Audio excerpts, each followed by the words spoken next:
હવે ઇસ્લામિક જિહાદી આતંકવાદની વાત કરો તો એના 3 મુદ્દા બને છે. એક, મુસલમાનોમાં આતંકવાદી બનવાનો વિચારને પ્રેરણા આપનારી વિચારધારા. આ વિચારધારાનું મૂળ મદરસામાં છે, મુલ્લા મૌલવીની ટ્રેનિંગમાં છે. એટલે તમારે જો ઇસ્લામિક જેહાદી આતંકવાદને ખતમ કરવો હોય તો એ વિચારધારા મુસ્લિમ યુવાનોના કે બાળકોના મગજમાં ઊભી કરે છે આતંકવાદી બનવા, એને મૂળથી ડામવું પડે.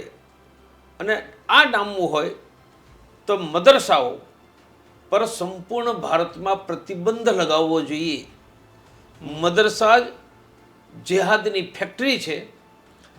અને જે મુલ્લા મૌલવી અમેરિકામાં અને ઇંગ્લેન્ડમાં થઈ રહ્યું છે, એક મુલ્લા મૌલવીના ભાષણોનું મોનિટરિંગ થાય, અને જે મુલ્લા મૌલવી જેહાદની શિક્ષા કરે એને સજા કરો.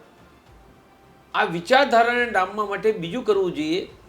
જેહાદની શિક્ષા આપનારા એટલે જેહાદ શીખવાડનારા, જેહાદ શીખનારા કે જેહાદનો કોઈ સોશિયલ મીડિયામાં પ્રચાર કરે એને મૃત્યુદંડનો કાનૂન દેવો જોઈએ. તો મારો પહેલો મુદ્દો છે કે આ વિચારધારાને ખતમ કરો.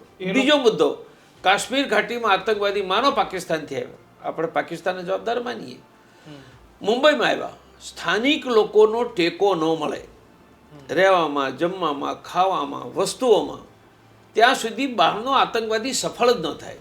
એટલે મારો બીજો મુદ્દો છે કે આતંકવાદને ખતમ કરવો હોય તો આખા દેશમાં અને કાશ્મીરમાં આતંકવાદીઓને ટેકા આપનારનું તંત્ર નેટવર્ક ખતમ કરો અને આતંકવાદીને ટેકો આપનારની મિલકત જપ્ત કરીને આજીવન કારાવાસ કરો.